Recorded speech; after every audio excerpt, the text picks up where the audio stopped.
Hello everybody, welcome back. Today as well we have got you another video. In this video I'll show you how you can share screen on Google Meet. But before that, please do make sure to like our video, subscribe our channel, and yes, without any further delay, let's get started.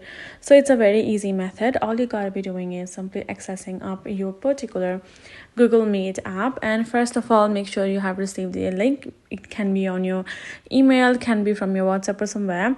And once you have tapped on the meeting link, this is how the interface is going to look like, showing you the option of a join right over there.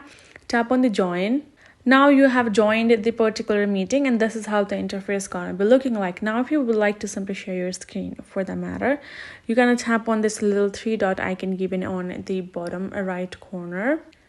As soon as you've done that, this kind of menu option gonna pop up, including add others, in-call messages, and the one that we need is share screen. Go ahead, tap on the share screen.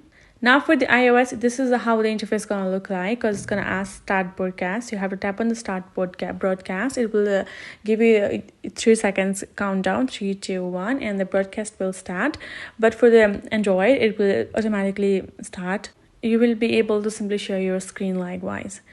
That is how easy it is to be doing so. So I hope this video helped. Thank you so much for watching. I will see you guys in our next video.